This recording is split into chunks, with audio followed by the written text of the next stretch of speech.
NFTs seem to be popping up everywhere, and even more so in gaming. It seems like every developer is trying to squeeze them into their game somehow. But do they belong? Well, let's take a game coming out this year, the Bazaar, as an example, and dive in. Now, before we dive in deep for the uninitiated, let me quickly explain in as little detail as possible what an NFT is. If you already know what they are, or at least think you do, jump ahead to the next timestamp.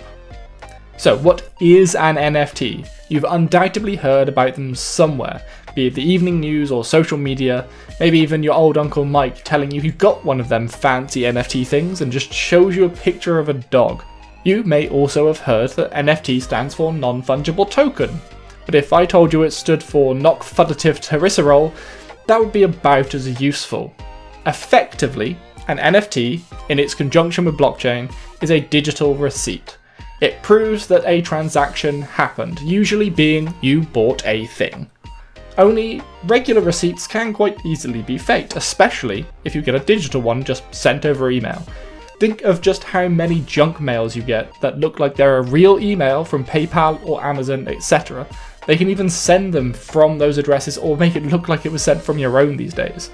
NFT receipts are almost like when you went to go get your weekly shop, let's say, and there were a couple of thousand people who just stood watching you buy your apples and oranges, and then every single one of them signed the receipt to say it was legitimate.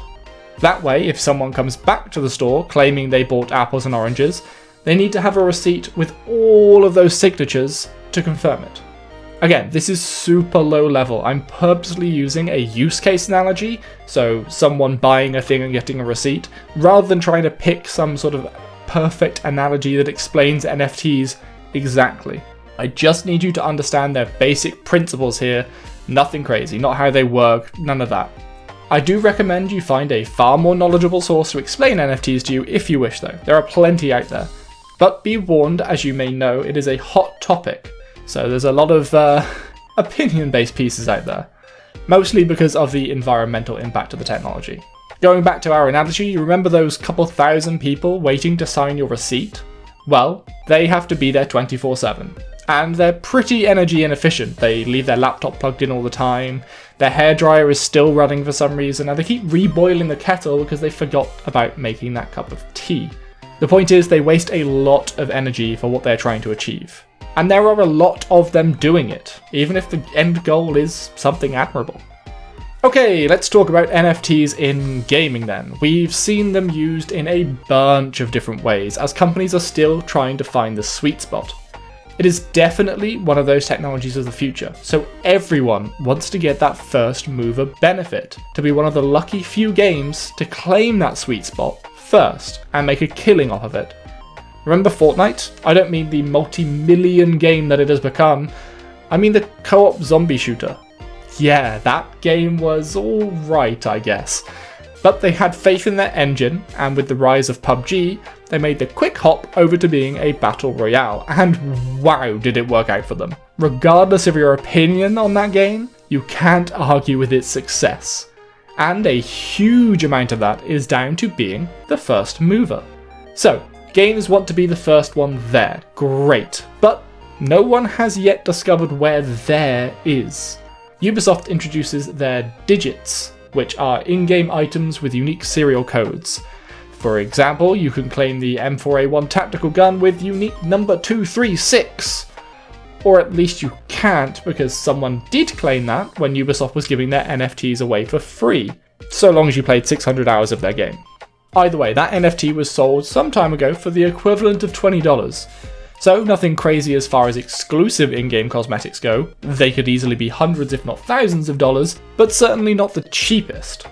The other thing that's been experimented with is the play-to-earn game, where you either earn NFTs or some sort of cryptocurrency, almost like you would in a normal game, but the in-game currency, as rewards for completing quests or winning games, or you're actually creating NFTs, such as the aptly titled Sandbox, where you join a Minecraft meets Roblox world, only everything you can make is an NFT, which in turn you can sell for their cryptocurrency, thus earning. Playing to earn. Both of these are pretty extreme though, right? They have gone from 1 to 100 in 0 seconds. NFTs have certainly not been adopted by the wider public, yet these people have already completely invested in them. You likely clicked on this video because you've heard that they are a bad thing and want to know what it means for gaming. Maybe you're afraid of what your game is going to put into it. Well, in my opinion, right now, with the perception that NFTs have and the environmental costs of the technology, while it's in its infancy, I do not think it has a place in gaming. Hell no. Not only does this technology need time to grow, but you are committing PR suicide by tying yourself down to the world of NFTs. But, and of course there is a but, you didn't think we were done, did you?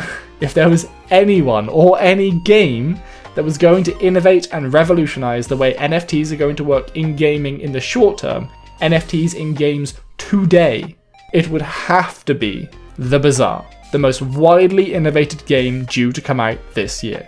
The Bazaar, for those that don't know, which if that is you and this interests you, go out check out the rest of the channel, we cover this game a lot. Anyway, The Bazaar is what happens when a deck building game meets an auto battler, but both use the digital platform for every inch of its capability.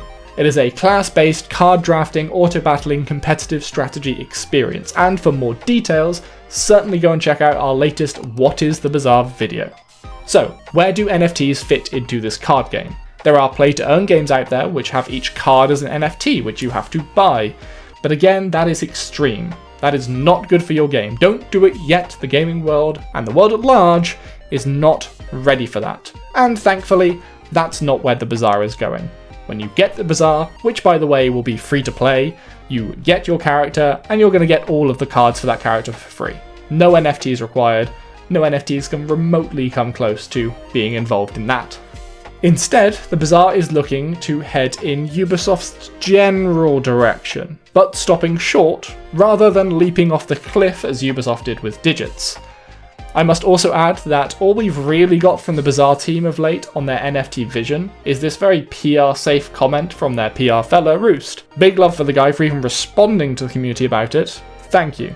So, everything from here on is conjecture or random shit that Reynad said on stream. But I think it's worth the stretch.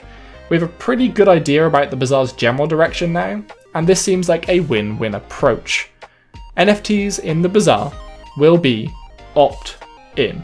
That's it. That's the revolution. Sure, digits are somewhat opt-in, but there is also no other way of getting them. In the Bazaar, it seems like you'll just be able to opt in to buy your cosmetic item from the shop as an NFT, if that's what you'd rather do. This likely also opens up a sort of secondary market, reselling cosmetics. If they are an NFT, that means they can be traded securely, safely, and through official channels, and not some dodgy third party. It also means, as Reynad has hinted at, that the game can continue to make money by taking a little bit of the profit made from every trade of a Bazaar NFT, much the same way the Steam marketplace does. Something we've had for what feels like generations now. That's basically it. It's the Steam marketplace. How many of you have actually sold something on the Steam marketplace, by the way? I'd have to guess probably over 50% of the gamers sad enough to have found my channel, but that's still a huge portion of people that basically live assuming the marketplace doesn't exist. And that same thing can apply to the world of the Bazaar. In fact, Roost goes on to pretty much confirm that almost all crypto and NFT communication will be put into limited channels, particularly a dedicated Discord space and a Telegram group. If you just follow the Bazaar Twitter or go on their website, you are unlikely to even know the Bazaar has NFTs, and that is how I think NFTs can belong in games right now. The technology needs to be developed, and I understand developers want to be the first mover, but you are destroying your own communities by tying yourself down to NFTs. Even if you have a good reason, even if you're selling it well, the community won't care. The larger public will definitely not care. Put it in your game conditionally. Communicate that with fans of crypto and NFTs, not the world. While doing research for this video, I found an article on Vice that summed it up perfectly for me. At this point in time, it is exceptionally difficult to convert gamers into crypto lovers. So, just convert crypto lovers into gamers. Making sure your game doesn't fail because of NFTs seems like a big enough challenge already. But the Bazaar has more challenges ahead of it. The last big game to launch similar to this absolutely failed.